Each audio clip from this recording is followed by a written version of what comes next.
Sa video na ito, ibubunyag ko ang 5 pinakamasamang prutas na kainin sa gabi kapag ikaw ay lampas 60 taong gulang, mga prutas na mukhang malusog, pero kapag kinain sa maling oras, maaari palang makasira sa iyong tulog, panunaw, at maging sa kalusugan ng iyong puso. At gusto kong panoorin mo ang video hanggang dulo, dahil hindi lang kita sasabihan kung aling mga prutas ang dapat iwasan. Ibibigay ko rin ang mga ligtas na alternatibo na makakatulong pang mapabuti ang iyong tulog at enerhiya pagkatapos ng 60. Bago tayo magsimula, may maliit akong pakiusap, mag-comment ka kung saan ka nanonood. Gusto ko talagang malaman kung may nanonood ba mula sa Maynila, Cebu, Davao, o kahit sa labas ng Pilipinas. Gawin nating global ang usapang ito. At habang ginagawa mo yan, siguraduhing mag-subscribe sa gintong sustansya. I-click mo na ang buton para hindi mo makaligtaan ang mga life-changing na health tips. At kung gusto mong matutunan kung paano naapektuhan ng pagkain ang iyong katawan, mag-like ka rin, malaking tulong ito para mas marami pa kaming maabot. Ngayon, ganito yan. Paglampas 60 na ang edad, nagbabago ang metabolismo ng katawan.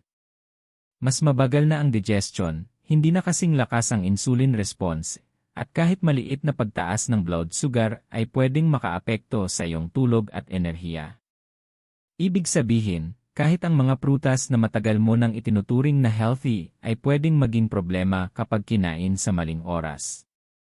Marami ang nagsasabi, prutas naman yan, healthy, pwede kahit kailan. Pero ang totoo, ang pagkain ng prutas sa gabi ay pwedeng magdulot ng heartburn, acid reflux, madalas na pag-ihi sa gabi, hindi mahimbing na tulog, at kahit pagdagdag ng timbang, mga problemang mas mahirap na harapin pagkatapos ng 60. Sa buong video na ito, gusto kong manatili ka hanggang dulo, dahil ipapaliwanag ko kung bakit iba na ang epekto ng mga prutas sa katawan mo ngayon. Batay sa mga pananaw ng mga kilalang eksperto sa nutrisyon, tulad nina Ir Walter Willett ng Harvard at Ir David Katz ng Yale. Malalaman mo hindi lang kung alin ang dapat iwasan, kundi kung paano pa rin ma-enjoy ang prutas nang hindi sinasabotahe ang iyong kalusugan. Kung naranasan mo nang magising ng 2:00 ng madaling araw para umihi, o makaramdam ng mabilis na tibok ng puso matapos kumain ng matamis sa gabi, hindi ka nag-iisa. Mag-comment ng yes kung naranasan mo na ito. At pakisabi ulit kung saan ka nanonood, natutuwa akong makita kung gaano kalayo ang naabot ng mensaheng ito. Sa pagtatapos ng video, malinaw mong mauunawaan kung aling mga prutas ang dapat iwasan, bakit napakahalaga ng tamang timing, at ang maliliit pero matalinong pagpapalit na pwedeng magdulot ng malaking pagbabago sa iyong tulog, enerhiya, at pangkalahatang kalusugan. Kaya manatili ka, dahil ang huling prutas na tatalakayin ko tiyak na ikagugulat mo, at ito ay isang prutas na madalas kainin ng mga taong lampas 60 nang hindi nila alam ang epekto nito. Matapos nating maunawaan kung bakit mahalaga ang timing, mas lalaliman pa natin kung paano naapektuhan ng asukal sa prutas ang mga nakatatanda na lampas 60. Alam ko kung ano ang iniisip mo, natural naman ang asukal ng prutas, healthy yan, di ba? Puno ng bitamina, minerals, at fiber ang prutas. Pero may mahalagang punto dito, pagkatapos ng 60, iba na ang paraan ng pagproseso ng katawan sa asukal. Habang tayo'y tumatanda, bumabagal ang metabolismo at humihina ang insulin response. Ibig sabihin, kahit ang natural sugar mula sa prutas ay pwedeng magpataas ng blood sugar ng mas mabilis, lalo na kung kakainin ito sa gabi. At kapag tumaas ang blood sugar bago matulog, maaari itong magdulot ng hindi mahimbing na tulog, paggising sa kalagitnaan ng gabi, o matinding cravings sa matatamis. Binibigyang diin ni Ir David Katz ng Yale at Ir Walter Willett ng Harvard ang isang mahalagang katotohanan, pagkatapos ng isang edad, hindi na lang kung ano ang kinakain mo ang mahalaga, kundi kung kailan mo ito kinakain. Ang pagkain ng mataas sa asukal na prutas sa gabi ay maaaring tahimik na makaapekto sa kalusugan ng puso, timbang, at enerhiya kinabukasan. Pag-isipan mo ito, kung mahilig kang kumain ng ubas, pakwan, o saging bago matulog, ang biglaang pagtaas ng asukal ay pwedeng panatilihin ang katawan mo sa active mode, kahit dapat ay nagpapahinga na ito. Sa gabi, gusto ng katawan na magpahinga, mag-repair, at magsunog ng taba, pero sa halip, abala ito sa pagproseso ng asukal. Sa paglipas ng panahon, maaari itong humantong sa pagdagdag ng timbang, mahinang tulog, at mas mataas na blood pressure. Ngayon, gusto kong marinig ka. Kung napansin mong nagbago ang iyong tulog, panunaw, o enerhiya matapos kumain ng prutas sa gabi, mag-comment ng yes ngayon din. At huwag kalimutang sabihin kung saan ka nanonood, Maynila, Cebu, o ibang bahagi ng mundo. Gustong-gusto kong makipag-ugnayan sa inyong lahat. Mamaya sa video na ito, ibubunyag ko ang 5 prutas na talagang dapat iwasan sa gabi, kasama ang mga matalinong alternatibo na hindi sisira sa iyong tulog o kalusugan. Kaya manatili ka dahil ang mga solusyong ibabahagi ko ay maaaring magbago ng iyong gabi at iyong umaga. At kung hindi ka pa nakasubscribe, mag-subscribe ka na sa Gintong Sustansya at mag-like kung may bago kang natutunan. Bawat like at comment ay tumutulong para mas marami pang taong gustong alagaan ang kanilang kalusugan pagkatapos ng 6 na po ang aming maabot. Bago tayo dumako sa unang prutas, may simpleng tanong ako, naranasan mo na bang makaramdam ng pagka-alerto, panginginig, o hindi mapakali matapos kumain ng prutas sa gabi? Kung ay type ang yes sa comments at sabihin kung anong prutas iyon. Makakatulong ito para mas maintindihan ko ang iyong karanasan at mas maging interactive ang video.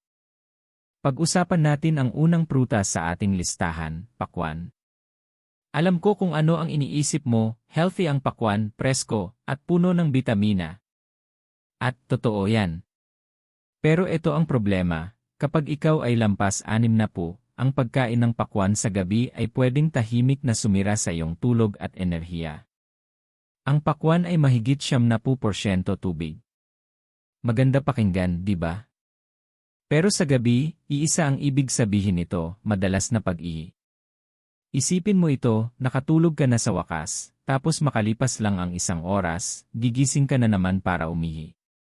Paulit-ulit ito hanggang sa napuputol ang iyong tulog at hindi nakakakuha ang katawan ng sapat na pahinga. At pagkatapos ng 6 na po, sobrang mahalaga ang kalidad ng tulog para sa pagre-repair ng katawan, pag-regulate ng blood pressure, at pagbalance ng hormones. Pero hindi lang sa tubig nagtatapos ang problema. Mataas din sa asukal ang pakwan. Kapag kinain ito sa gabi, bigla nitong pinapataas ang blood sugar, na nagtitrigger ng insulin release, pagtaas ng enerhiya, at minsan ay mabilis na tibok ng puso. Sa halip na kumalma at maghanda sa mahimbing na tulog, abala ang katawan sa pagproseso ng asukal. Sa paglipas ng panahon, pwede itong makaapekto sa timbang, kalusugan ng puso, at enerhiya kinabukasan. Binibigyang diin ng mga eksperto tulad ni Mark Heman, isang functional medicine physician, na dapat iwasan ang mga high glycemic na prutas sa gabi, lalo na para sa mga nakatatanda. Isa ang pakwan sa pinakamasama dahil pinagsasama nito ang mataas na tubig at mataas na asukal na nagdudulot ng dobleng epekto sa tulog at metabolismo. Ang magandang balita, hindi mo kailangang tuluyang iwasan ang pakwan. Timing lang ang susi. Kainin ito sa umaga o maagang hapon.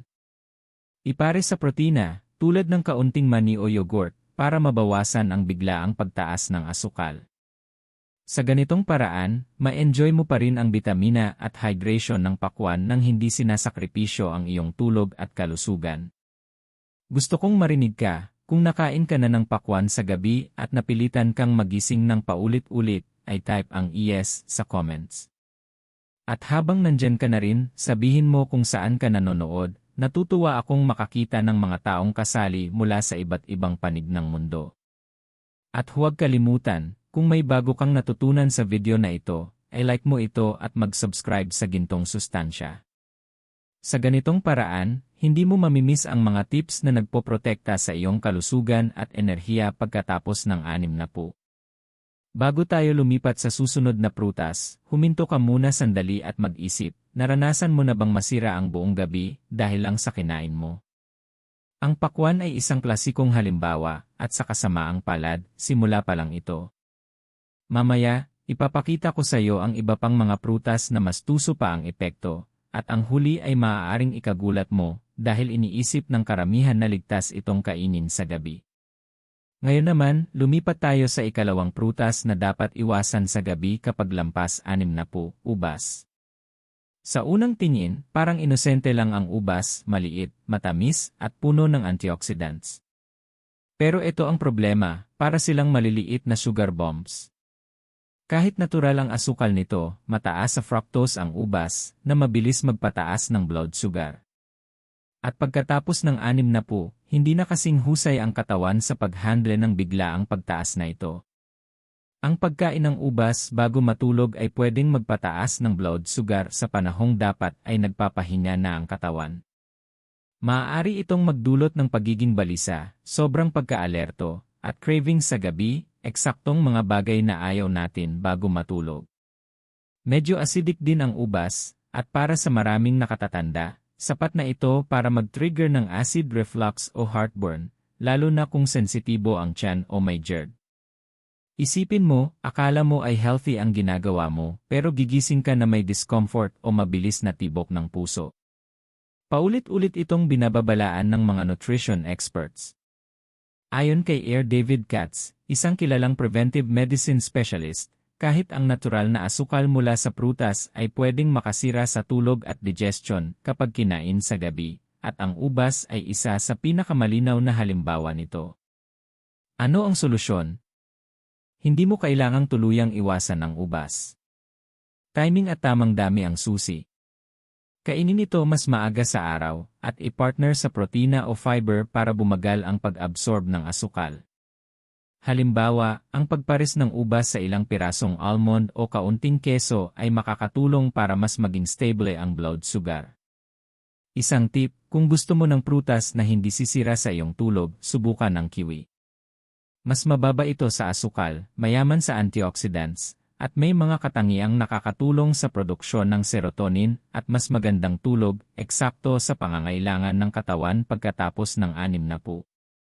Gusto kong marinig ka ulit, kung nahirapan kang matulog matapos kumain ng ubas sa gabi, ay type ang yes sa comments ngayon din. At huwag kalimutang sabihin kung saan ka nanonood, natutuwa akong makita ang ating global na komunidad na kasali sa usapang ito. At paalala lang, kung may bago kang natutunan, i-like ang video at mag-subscribe sa Gintong Sustansya. Ang suporta mo ay tumutulong para patuloy kaming makapagbahagi ng praktikal at siyentipikong payo para mas maging malusog at mas magaan ang pakiramdam mo araw-araw. Bago tayo magpatuloy, mag-isip ka muna sandali, gaano kadalas kang kumukuha ng isang dakot ng ubas sa gabi, iniisip na healthy ito, pero pagsisihan mo rin pagkatapos. Iyan mismo ang dahilan kung bakit napakahalaga ng timing, at sa susunod na bahagi, tatalakayin natin ang isang prutas na halos lahat ay kinakain, nang hindi nila alam na maaari pala itong magdulot ng seryosong problema sa tulog at panunaw. Ngayon naman, pag-usapan natin ang saging, ang prutas na iniisip ng marami na perpektong merienda bago matulog. Tutal, ang saging ay mayaman sa potassium at magnesium, at madalas irekomenda para sa pag-relax ng kalamnan at kalusugan ng puso. Mukhang walang problema, di ba? Pero ito ang katotohanan, kapag ikaw ay lampas 60, ang pagkain ng saging sa gabi ay maaaring makasira sa iyong tulog at panunaw. Ang saging ay natural na mataas sa asukal at carbohydrates. Kapag kinain mo ito bago matulog, nagsisimulang i-break down ng katawan ang asukal at maglabas ng insulin, kahit na dapat ay nagpapakalma na ito para magpahinga. Para sa ilang nakatatanda, pwede itong magdulot ng pagiging balisa, bahagyang pagtaas ng enerhiya, o heartburn sa gabi, lalo na kung sensitibo ang iyong tiyan. Gusto ng katawan na bumagal at mag-repair, pero sa halip, abala ito sa pagproseso ng asukal at carbs. May isa pang mahalagang punto na hindi alam ng karamihan, ang saging ay mayaman sa potassium. Habang napakabuti ng potassium sa araw para sa kalamnan at blood pressure, kapag kinain ito sa gabi, maaari nitong pasiglahin ang digestion at ang mga kidney. Ang resulta, madalas na paggising sa kalagitnaan ng gabi para umihi, na sa paglipas ng panahon ay nakakapagod at nakakasira ng tulog. Binibigyang diin ng mga eksperto sa nutrisyon tulad nina Mark Heman at Michael Breus, isang sleep doctor, na kahit ang mga healthy na pagkain ay pwedeng maging problema kapag maling oras kinain. Ang saging ay isa sa mga prutas na akala'y ligtas, pero tahimik na nakakaapekto sa kalidad ng tulog pagkatapos ng 6. Ano ang dapat mong gawin kung mahilig ka sa saging? Ang susi ay timing at tamang kombinasyon. Kainin ito sa umaga o maagang hapon, at i-partner sa protina o healthy fats, tulad ng kaunting mani o isang kutsarang peanut butter, para mas maging stable ang blood sugar. Sa ganitong paraan, makukuha mo pa rin ang lahat ng benepisyo ng saging nang hindi nasisira ang iyong tulog sa gabi. At ito ang mas magandang alternatibo sa gabi, kaunting cherries o kiwi. Ang cherries ay natural na mayaman sa melatonin, ang hormone na tumutulong sa pagtulog, habang ang kiwi ay nakakatulong sa pagtaas ng serotonin at mas magandang kalidad ng tulog. Mas banayad ang mga prutas na ito sa katawan sa gabi kumpara sa saging. Gusto kong marinig ka, kung nakain ka na ng saging bago matulog at nagising na balisa o kailangang umihi, ay type ang yes sa comments ngayon din. At habang nandyan ka na rin, sabihin mo kung saan ka nanonood, masaya akong makipag-ugnayan sa inyong lahat mula sa iba't ibang panig ng mundo. At huwag kalimutan, kung may bago kang natutunan sa video na ito, ay like mo ito at mag-subscribe sa Gintong Sustansya. Sa ganitong paraan, hindi mo mamimiss ang mga praktikal na tips na nagpoprotekta sa iyong kalusugan at enerhiya pagkatapos ng 6. Bago tayo magpatuloy, magmuni-muni ka muna. Ilang gabi na ang inakala mong healthy snack ang saging, pero nagising kang hindi mapakali.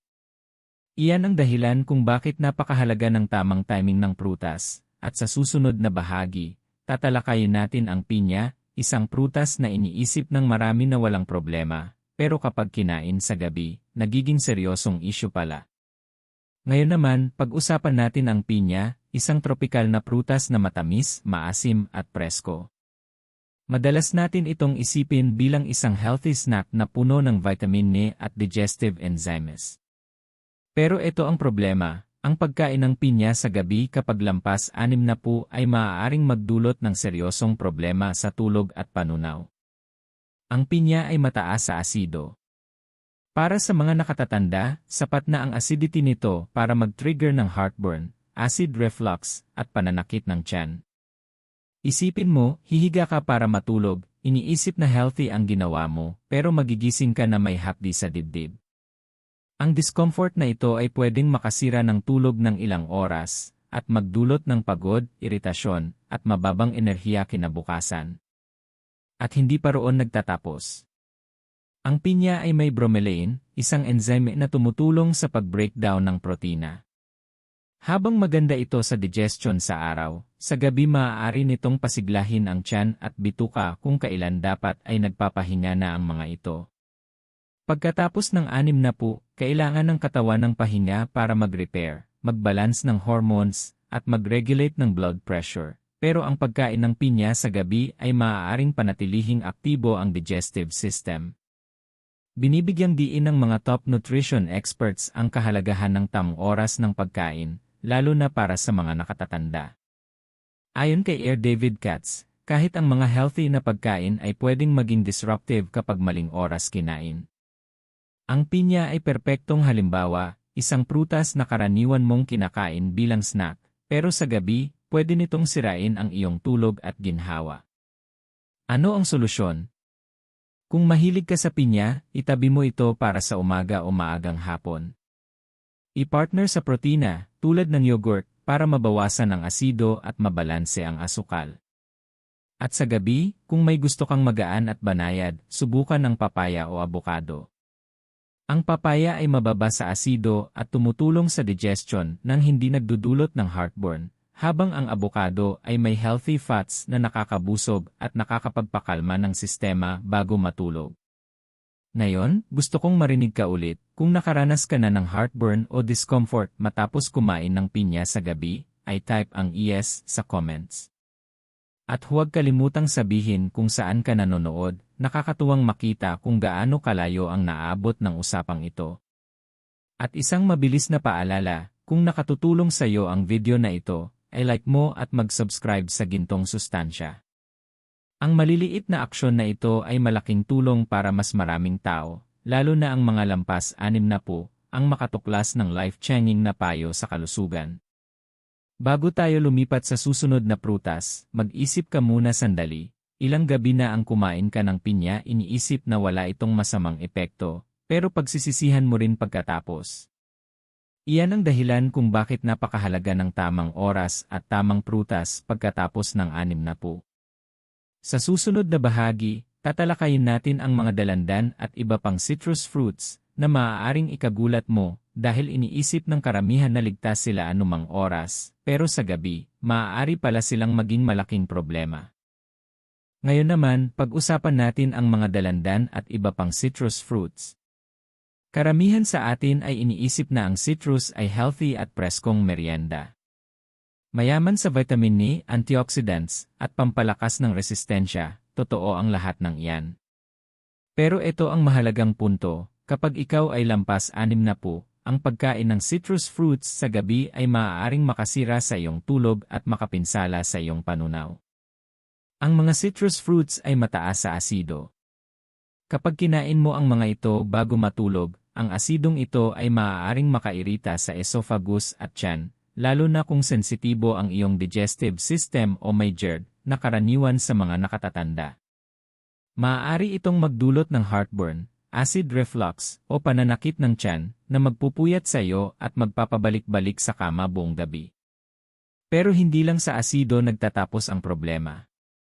Ang citrus fruits ay maaari ring magpasigla ng digestion sa oras na dapat ay bumabagal na ang katawan. Pagkatapos ng 60, natural na mas mabagal ang metabolismo at kailangan ng katawan ang gabi para magpahinga, mag-repair, at magbalik ng enerhiya. Ang pagkain ng dalandan o katulad nito sa gabi ay maaaring ilagay ang digestive system sa overdrive, kahit dapat ay nasa recovery mode na ito. Binibigyang diin ng mga eksperto tulad nina Mark Heman at Michael Bruce na ang timing ay kasing halaga ng mismong pagkain. Kahit ang mga healthy na pagkain tulad ng dalandan, lemon, o dalanghita ay pwedeng bumalikwas sa iyo kapag kinain ng huli at magdulot ng sirang tulog, paggising sa gabi para umihi, at kahit pagdagdag ng timbang sa paglipas ng panahon. Ano ang solusyon? Enjoy ang citrus fruits sa umaga o hapon. At kung may gusto kang banayad na prutas sa gabi, subukan ang berries o peras.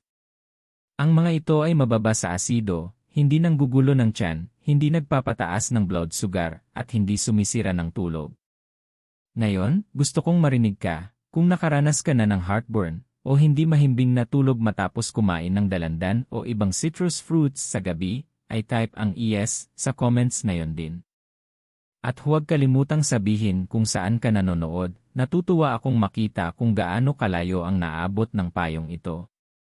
At huwag kalimutan, kung nakatutulong sa iyo ang video na ito, ay like mo ito at mag-subscribe sa Gintong Sustansya. Ang maliliit na aksyon na ito ay malaking tulong para mas maraming lampas 60 ang makatuklas ng praktikal at life-changing na tips tungkol sa pagkain, tulog at enerhiya. Bago tayo magpatuloy, magmuni-muni ka muna. Ilang gabi na ang inakala mong walang masama sa pagkain ng dalandan o dalanghita bago matulog, pero nagising kang hindi komportable. Iyan ang dahilan kung bakit napakahalaga ng timing at tamang pagpili ng prutas pagkatapos ng 60. Sa susunod na bahagi, lalampas na tayo sa mga individual na prutas at tatalakayin ang mga nakatagong panganib ng pagkain ng prutas sa gabi. Ipapaliwanag kung bakit kahit ang mga mukhang healthy na pagpipilian ay maaaring tahimik na makaapekto sa iyong tulog, puso, at metabolismo. Ngayong natalakay na natin ang mga prutas na dapat iwasan, pag-usapan naman natin ang mas mahalagang bagay, ang mga nakatagong panganib ng pagkain ng prutas sa gabi pagkatapos ng 60. Dito nagkakamali ang marami, iniisip nila, prutas naman yan, healthy, pwede kahit kailan. Pero ito ang katotohanan, kahit ang mga healthy na pagkain ay maaaring tahimik na makasira sa iyong tulog, puso, at metabolismo kapag maling oras kinain. Kapag kumain ka ng prutas sa gabi, ilang bagay ang maaaring mangyari. Una, ang pagtaas ng blood sugar. Kahit ang natural na asukal tulad ng fructose o glucose sa prutas, ay maaaring magpataas ng blood sugar sa oras na dapat ay nagpapakalma na ang katawan. Maaari itong magdulot ng energy surges, hindi mahimbing na tulog, at cravings sa matatamis sa kalagitnaan ng gabi. Para sa mga nakatatanda, ang mga biglaang pagtaas na ito ay maaari ring mag-ambag sa pagdagdag ng timbang at insulin resistance sa paglipas ng panahon. Ikalawa, ang digestion at aktibidad ng bituka. Sa gabi, natural na bumabagal ang katawan upang mag-focus sa repair, recovery, at detoxification. Ang pagkain ng prutas sa gabi ay maaaring pasiglahin ang digestive system kahit dapat ay nagpapahinga ito, na nagreresulta sa heartburn, acid reflux, kabag, o madalas na pag-ihi sa gabi. Kung ikaw ay lampas 60, mas ramdam ang mga epektong ito dahil mas mabagal na ang metabolismo at mas sensitibo ang mga organs. Ikatlo, ang epekto nito sa kalidad ng tulog at pangkalahatang enerhiya. Ang mahinang tulog ay maaaring magpataas ng stress hormones tulad ng cortisol, magtaas ng blood pressure, at makaapekto sa mood kinabukasan. Sa paglipas ng panahon, maaari itong tahimik na mag-ambag sa problema sa puso, matinding pagkapagod, at paghina ng resistensya. Kaya ang isang simpleng prutas na kinain sa gabi ay maaaring magkaroon ng malalaking epekto na hindi mo agad napapansin. Binibigyang diin ng mga eksperto tulad nina E. Michael Breus, isang sleep doctor, at E. David Katz, isang preventive medicine specialist, na ang timing ay kasing halaga ng uri ng pagkain. Ang parehong prutas na nagbibigay ng enerhiya sa araw ay maaaring sumira sa buong gabi mo kapag kinain ng huli. Narito ang isang simpleng pagsusuri para sa iyo. Kung nagising ka na sa gabi matapos kumain ng prutas, nakaramdam ng pagkabalisa, o kinailangang tumakbo sa banyo, ay type ang yes sa comments. At huwag kalimutang sabihin kung saan ka nanonood. Natutuwa akong makita kung gaano kalayo ang naabot ng payong ito sa buong mundo. At isang mabilis na paalala, kung nakatulong ito para pag-isipan mong muli ang iyong nakagawiang pagkain ng prutas, i-like mo ang video at mag-subscribe sa Gintong Sustansya. Nandito kami para magbigay ng praktikal at life-changing na tips para sa mga nakatatandang gustong mas mahimbing na tulog, mas mataas na enerhiya, at mas protektadong kalusugan. Ngayon, matapos nating maunawaan ang mga nakatagong panganib, oras na para matutunan kung paano ma-enjoy ang prutas ng ligtas pagkatapos ng 60. Sa susunod na bahagi, ibabahagi ko ang simple at praktikal na mga estratehiya para patuloy mong ma-enjoy ang lasa at benepisyo ng prutas nang hindi sinasabotahe ang iyong tulog, metabolismo, at enerhiya. Ngayon na natalakay na natin ang mga prutas na dapat iwasan at ang mga nakatagong panganib ng pagkain ng prutas sa gabi, tumingin tayo sa magandang balita. Pwede mo pa ring ma-enjoy ang prutas ng ligtas pagkatapos ng 60. Kailangan mo lang bigyang pansin ang oras, dami, at kombinasyon ng pagkain. Una, pag-usapan natin ang timing. Ang pinakamainam na oras para kumain ng prutas ay umaga o maagang hapon. Ito ang oras na mas aktibo ang iyong katawan, mas mabilis ang metabolismo, at mas mahusay ang insulin response. Kapag kinain mo ang prutas sa maagang bahagi ng araw, mas epektibong napoproseso ng katawan ang natural na asukal, at nagbibigay ito ng enerhiya sa halip na sirain ang iyong tulog. Pangalawa, isipin ang pagkakumbina ng prutas sa protina o healthy fats. Halimbawa, sa halip na ubas o pakwan lang ang kainin, i-combine ito sa kaunting mani, Greek yogurt, o keso. Bakit? Ang protina at taba ay bumabagal sa pag-absorb ng asukal, kaya naiiwasan ang biglaang pagtaas ng blood sugar at nananatiling stable ang enerhiya mo. Narito ang ilang halimbawa ng ligtas at smart na kombinasyon ng prutas pagkatapos ng 60. Berries with Greek yogurt, mataas sa antioxidants, mababa sa asukal, at nakakatulong sa kalusugan ng bituka. Apple slices with almond butter, fiber, healthy fats, at protina para i-stabilize ang blood sugar. Cherries o kiwi bago matulog, banayad sa tiyan at natural na nagpapalakas ng sleep hormones tulad ng melatonin at serotonin. Isa pang tip, portion control. Kahit ligtas na prutas, pwede itong makasira sa tulog kung kakainin sa sobrang dami sa gabi. Panatilihin ang katamtamang servings, mga 1 tasa o maliit na dakot lang, para mapoproseso ito ng katawan ng walang dagdag na stress. Ngayon, ang emosyonal na aspeto ng payong ito, pagkatapos ng 60, karapat-dapat ang katawan mo sa pangangalaga, respeto, at atensyon. Ang maliliit na pagbabago tulad ng pag-adjust kung kailan at paano kumain ng prutas ay pwedeng malaking epekto sa tulog, enerhiya, mood, at kalidad ng buhay. Hindi ka lang nagbabago ng diet, pinoprotektahan mo ang iyong kalusugan at binibigyan mo ang katawan mo ng pagkakataong umunlad. Gusto kong marinig ka, kung may natutunan ka tungkol sa ligtas na oras at kombinasyon ng prutas, ay type ang yes sa comments. At huwag kalimutang sabihin kung saan ka nanonood, masaya makita ang ating global na komunidad na nakikilahok sa usapang ito.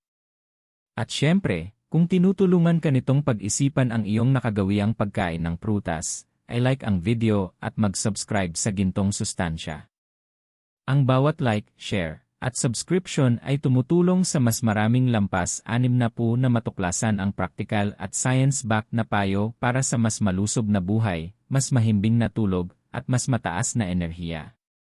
Bago tayo magpatuloy, magmuni-muni ka muna. Ilang gabi na ang pwede mong natulog ng mas mahimbing kung pinili mo lang ang tamang prutas, sa tamang oras, at sa tamang dami. Ang katotohanan, ang maliliit na pagbabago na ito ay pwede magdala ng malaking epekto sa kalusugan at kasiyahan mo.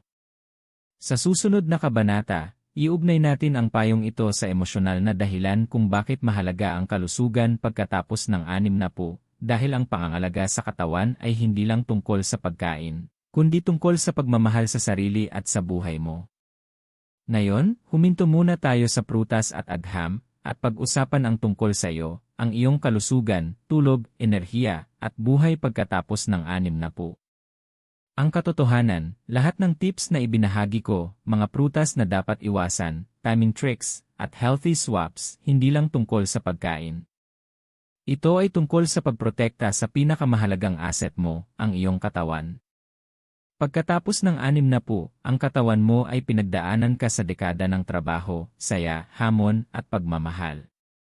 Nakalaban ito sa sakit, nagpapagaling ng sugat, at pinayagan kang maranasan ang buhay ng buo. Ngayon, karapat-dapat itong alagaan, igalang, at bigyan ng atensyon higit kailanman.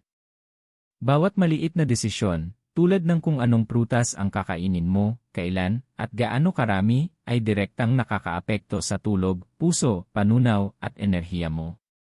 Isipin mo ang iyong tulog. Ang kalidad ng tulog ay hindi luho, it's essential para sa repair, memorya, at mood. Ang mahinang tulog dahil sa prutas sa gabi o sugar spikes ay hindi lang nagpapapagod sa iyo kinabukasan, maapektuhan din nito unti-unti ang puso, utak, at metabolismo mo. Kapag pinaprioritize mo ang healthy choices, nag-invest ka sa mas magagandang gabi, malinaw na araw, at mas masiglang umaga. At hindi lang ito tungkol sa pisikal na kalusugan. Mayroong emosyonal na connection dito. Kapag inaalagaan mo ang katawan mo, pinapadala mo sa sarili mo ang mensahe, mahalaga ako. Karapat-dapat akong makaramdam ng ginhawa. Karapat-dapat akong magkaroon ng kapayapaan, enerhiya, at kalusugan. Pagkatapos ng 60, ang mga desisyon na ito ay tungkol sa mas ganap na pamumuhay, hindi lang pag-survive. Pwede mo pa ring ma-enjoy ang paborito mong pagkain, pero may kamalayan at tamang timing para gumising kang punong-puno ng enerhiya imbes na pagod. Narito ang isang pagninilay, gaano kadalas mong iniisip ang iyong mga nakagawian at paano ito nakakaapekto sa iyong tulog, enerhiya, o pangkalahatang kalusugan. Ngayon, sa oras na ito, pwede kang magsimulang gumawa ng maliliit pero makabuluhang pagbabago, tulad ng pag-iwas sa ilang prutas sa gabi at pagpili ng banayad na alternatibo. Hindi lang ito tips, ito ay gawa ng self-respect at self-love. Gusto kong huminto ka sandali at mag-isip, kung aalagaan mo ang iyong kalusugan at gusto mong gumising ng maayos at puno ng enerhiya, ay type ang yes sa comments. At habang nandyan ka na, sabihin mo rin kung saan ka nanonood, ang komunidad mo ay global, at nakakatuwang makita ang mga tao mula sa iba't ibang panig ng mundo na gumagawa ng hakbang para sa mas malusog na buhay. At syempre, kung naugnay sa iyo ang mga payong ito, ay like ang video at mag-subscribe sa Gintong Sustansya. Sa paggawa nito, hindi mo lang sinusuportahan ang channel, nagre-commit ka rin sa kalusugan at kalidad ng buhay mo. Tandaan ito, ang katawan mo ay kasama mo sa bawat araw sa loob ng maraming dekada, pinapasan ka sa buhay. Tratuhin ito ng may pangangalaga, respeto, at pagmamahal. Ang mga desisyon mo ngayon, tulad ng prutas na kakainin mo sa gabi, ay pwede mag-transform hindi lang sa kalusugan mo kundi pati sa kumpiyansa, enerhiya, at kagalakan mo. Sa susunod na kabanata, babaguhin natin ang focus at pag-usapan ang bonus fruits na tumutulong talaga sa pagtulog para pwede kang mag-enjoy ng merienda sa gabi ng walang guilt o disruption. Ito ang mga prutas na magpapasalamat sa katawan mo. Ngayon na natalakay na natin ang mga prutas na dapat iwasan at kung paano protektahan ang iyong kalusugan pagkatapos ng 60, oras na para pag-usapan ang magandang balita, mga prutas na makakatulong talaga sa pagtulog. Mga prutas na susuporta sa katawan mo, nagpapakalma ng isip, at nagpo-promote ng malalim at nakapagpapahinang tulog sa gabi. Una sa listahan ay cherries. Ang cherries ay natural na mayaman sa melatonin, ang hormone na nagre-regulate ng iyong sleep-wake cycle.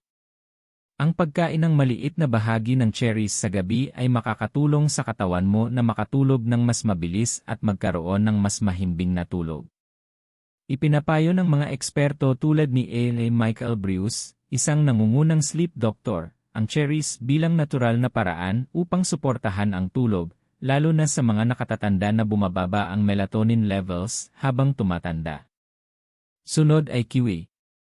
Ipinapakita ng mga pag-aaral na ang kiwi ay mababa sa asukal at naglalaman ng serotonin, isang neurotransmitter na nagpapakalma at nagpapabuti ng kalidad ng tulog. Ang pagkain ng kiwi mga 1 oras bago matulog ay makakatulong sa pagtagal at pagiging epektibo ng tulog, ibig sabihin mas maraming oras ka sa malalim at nakapagpapahinang stages ng tulog na kailangan ng katawan mo pagkatapos ng 60. Pagkatapos ay berries, tulad ng blueberries, strawberries, at raspberries. Mababa ang asukal at mataas sa antioxidants, na sumusuporta sa kalusugan ng puso at nakababawas ng inflammation. Banaed ito sa tiyan at hindi nagdudulot ng acid reflux o sugar spikes, kaya perpekto bilang magaan na merienda sa gabi. Narito ang simpleng tip para ma-enjoy ang mga sleep-friendly fruits. I-combine ang maliit na bahagi ng protina o healthy fat, tulad ng Greek yogurt, mani, o 1 kutsara ng nut butter. Ang kombinasyong ito ay makakatulong pang stabilize ang blood sugar at dagdagan ang relaxation, na binibigyan ang katawan mo ng lahat ng kailangan nito para sa malalim na pahinga sa gabi. Gusto kong marinig ka, kung nasubukan mo na ang cherries, kiwi, o berries bago matulog at napansin mong mas mahimbing ang tulog mo, ay type ang yes sa comments. At huwag kalimutan sabihin kung saan ka nanonood, kamangha-mangha makita ang ating komunidad na lumalaki at natututo mula sa iba't ibang panig ng mundo. Kung nakatulong ang tip na ito, ay like ang video at mag-subscribe sa gintong sustansya. Ang bawat like, comment, at subscription ay tumutulong sa mas maraming lampas 60 na makahanap ng practical at science-backed na payo para mas mahimbing na tulog, mas mataas na enerhiya, at protektadong kalusugan. Isipin mo ito, imbes na magpuyat at mag-ikot sa kama matapos ang late night snack, masarap mong kainin ang maliit na bahagi ng cherries o kiwi, makatulog ng tahimik, at gumising na presko, puno ng enerhiya, at handa sa araw. Iyan ang kapangyarihan ng paghahanap ng tamang prutas sa tamang oras. Sa susunod na kabanata, babalikan natin ang lahat at bibigyan ka ng malinaw, madaling tandaan na recap ng 5 prutas na dapat iwasan, pati na rin ang pinakamainam na alternatibo at tips para sa mas mahimbing na tulog at mas mataas na enerhiya pagkatapos ng 60.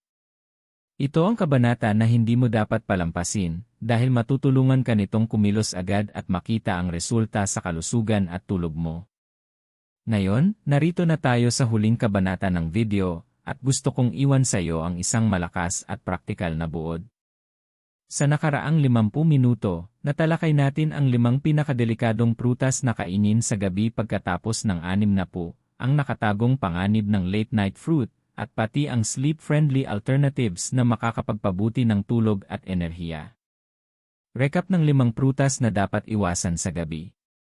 Watermelon, mataas sa tubig at asukal, nagdudulot ng madalas na pag-ihi at blood sugar spikes. Grapes, maliit na sugar bombs na pwedeng magdulot ng hindi mahimbing na tulog at cravings sa gabi. Bananas, mataas sa asukal at potassium na pwedeng makasira ng digestion at enerhiya sa gabi. Pineapple, acidic at nagpapasigla ng digestion, tumataas ang risk ng heartburn at sirang tulog. Oranges at citrus, acidic fruits na pwedeng makairita sa tiyan at esophagus, nagdudulot ng reflux at mahirap na tulog. Tinalakay din natin ang mga nakatagong panganib, tulad ng mahinang tulog, blood sugar spikes, stress sa puso, at restless nights na kahit healthy fruits ay pwedeng magdulot kapag kinain sa maling oras. Pero hindi ka namin iniwan ng walang solusyon, nagbahagi kami ng praktikal na alternatibo at estratehiya para ma-enjoy ang prutas ng ligtas pagkatapos ng 60. Kumain ng prutas sa maagang bahagi ng araw. Ay combine ang prutas sa protina o healthy fats para stabilize ang sugar. Pumili ng sleep-promoting fruits sa gabi, tulad ng cherries, kiwi, o berries. Panatilihin ang katamtamang portions para komportableng madigest ng katawan. Emosyonal na aspeto, ang katawan mo ay pinasan ka sa loob ng dekada sa trabaho, saya, at karanasan. Bawat maliit na desisyon ngayon, tulad ng pag-adjust ng oras at paraan ng pagkain ng prutas, ay isang paraan ng self-care. Sa pagsunod sa mga tips na ito, binibigyan mo ang katawan mo ng respeto, pahinga, at sustansya na nararapat sa kanya. Gusto kong marinig ka sa huling pagkakataon, alin sa mga tips na ito ang sisimulan mo muna. Ay type ito sa comments, pati na kung saan ka nanonood. Gumawa tayo ng komunidad ng lampas 60 na natututo kung paano mas mahimbing matulog, mas mataas ang enerhiya, at alagaan ang sarili. At syempre, kung nakita mong mahalaga ang video na ito, ay like ang video at mag-subscribe sa Gintong Sustansya. Sa paggawa nito, hindi ka lang sumusuporta sa channel, nag-commit ka rin sa iyong kalusugan at tumutulong sa iba na matuklasan ang life-changing na payo para sa nakatatanda. Tandaan ito, ang maliliit na pagbabago, tulad ng pag-iwas sa ilang prutas sa gabi, pagpili ng sleep-friendly alternatives, at pag-adjust ng timing at portions, ay may malaking epekto sa iyong tulog, enerhiya, at pangkalahatang kalusugan. Hindi mo kailangang magsakripisyo ng malaki, smart choices lang ang kailangan. Maraming salamat sa pagsama sa akin hanggang sa katapusan.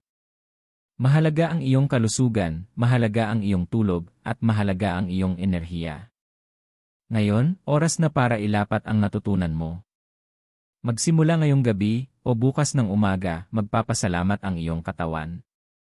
Ito ang Gintong Sustansya na nagpapaalala sa iyo. Karapat-dapat ka sa pinakamahusay na pangangalaga, pinakamahusay na pahinga, at pinakamahusay na buhay pagkatapos ng 60.